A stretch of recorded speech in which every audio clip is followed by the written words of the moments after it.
रहस्यमय गांव, जहां लोग रातों रात गायब हो जाते हैं।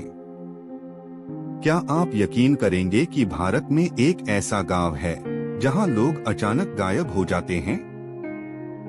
कोई संकेत नहीं, कोई सबूत नहीं, सिर्फ रहस्यमय कहानियां। यह कोई अफवाह नहीं, बल्कि दस्तावेजों में दर्ज हकीकत है। मेरा नाम राघव मल्होत्रा है। मैं एक पत्रकार हूँ और रहस्यमयी कहानियां खोजने का जुनून रखता हूँ। जब मैंने पहली बार इस गांव के बारे में सुना तो लगा कि यह भी किसी अंधविश्वास से ज्यादा कुछ नहीं होगा। लेकिन जब मैंने इस जगह के पुराने दस्तावेज खंगाले तो मेरे रोंगटे खड़े हो गए। गांव का नाम कालनगरी था, एक ऐसा गांव जो सरकारी रिकॉर्ड्स में अब मौजूद ही नहीं था। यानी कागजों में यह गांव कभी था ही नहीं। लेकिन स्थानीय लोग जानते थे कि यह गांव कभी अस्तित्व में था और वहां जाने वाले कभी वापस नहीं आते थे। राघव जीप में बैठा है, कैमरा हाथ में। मैंने तय कर लिया कि मैं खुद इस जगह पर जाऊंगा और सच्चाई सामने लाऊंगा। मेरे साथ मेरा कैमरामैन अमित था। हमने गांव तक जाने के लिए एक पुरानी जीप किराए पर ली। रास्ते में हम एक चाय की दुकान पर रुके। जब हमने गांव का नाम लिया तो दुकान के मालिक रामलाल के चेहरे का रंग उड़ गया। बाबूजी, वहां मत जाओ। वो गांव अब इंसानों के लिए नहीं बचा। मैंने पूछा, क्या मतलब? क्या वहां कोई रहता है?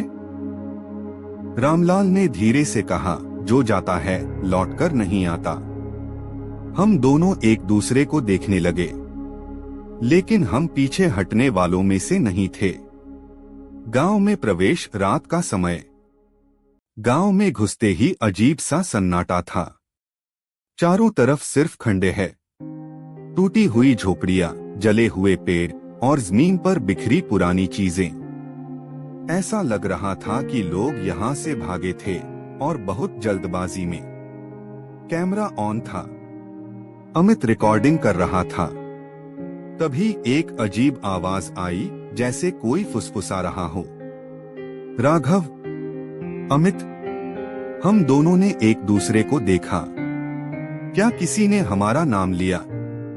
नहीं, यह सिर्फ हमारा वहम था। शायद हमने एक पुराना टूटा हुआ घर देखा जो बाकी घरों से अलग लग रहा था। वहां एक दरवाजे पर खून के निशान थे, ताजा नहीं, लेकिन अब भी दिख रहे थे। हम अंदर गए। दीवारों पर अजीब आकृतियां बनी हुई थीं। किसी ने कोले से अजीबोगरीब चेहरे और आंखें बनाई थीं। अचानक हमें एक चीज दिखी, एक पुरानी डायरी, धूल से भरी हुई। राघव डायरी खोलता है, हल्की पीली रोशनी। पहला पेज पढ़ते ही हमारी सांसें रुक गईं। अगर तुम ये पढ़ रहे हो तो भाग जाओ। यह गांव इंसानों के लिए नहीं है। मैं गांव का आखिरी इंसान हूँ और मैं जानता हूँ कि आज रात मेरी आखिरी रात है। यहाँ कुछ है, कुछ जो इंसान नहीं है। यह हमारी शक्ल ले सकता है। यह हमारे बीच रहता है और जब कोई नया आता है तो यह उसे अपना बना लेता है। तभी अचानक हवा का एक झोंका आया और हमारे कैमरे की लाइट बंद हो गई। और फिर हमें घर के बाहर किसी के चलने की आवाज आई। कैमरा रात की विजन मोड में बदलता है। अमित ने धीरे से कहा, राघव, कोई बाहर है। हम दोनों दीवार के पास छुप गए। बाहर कोई खड़ा था, अंधेरे में सिर्फ एक परछाई दिख रही थी। अमित ने धीरे से कैमरा उस पर डाला, लेकिन वो परछाई बिल्कुल हिली नहीं। कौन है? मैंने आवाज दी। कोई जवाब नहीं। तभी वो परछाई धीरे धीरे हमारी तरफ बढ़ने लगी, लेकिन उसके पैर जमीन पर नहीं लग रहे थे।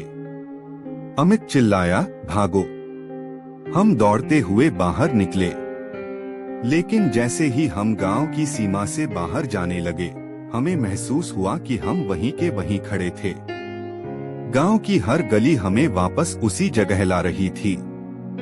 ये कैसा मजाक है, अमित घबराया हुआ था। तभी पीछे से वही फुसफुसाने की आवाज आई, राघव। अमित, अब तुम हमारे हो। हमने पीछे मुड़कर देखा, वहां हमारे ही जैसे दिखने वाले 2 लोग खड़े थे। कैमरा गिरता है। अमित चिल्लाने लगा, ये कौन है? ये हम कैसे हो सकते हैं? वो 2 परछाइयां हमारी तरफ बढ़ने लगी। मैंने कैमरा उठाया और भागने की कोशिश की, लेकिन मेरे पैर सुन्न हो गए थे। तभी मेरे कानों में वो आवाज आई, अब तुम इस गांव का हिस्सा हो। स्क्रीन काली हो जाती है, कैमरा गिर जाता है। अगली सुबह रामलाल ने गांव के रास्ते पर एक टूटा हुआ कैमरा पड़ा देखा। उन्होंने कैमरा उठाया और स्क्रीन पर आखिरी रिकॉर्डिंग देखी, अब तुम इस गांव का हिस्सा हो। और फिर रिकॉर्डिंग खत्म हो गई। लेकिन सबसे डरावनी बात, राघव और अमित को फिर कभी किसी ने नहीं देखा और उनका नाम सरकारी रिकॉर्ड्स से हमेशा के लिए मिट। शायद तुम भी अब कालनगरी का हिस्सा बन चुके हो। क्या आप इस गांव में जाने की हिम्मत करेंगे?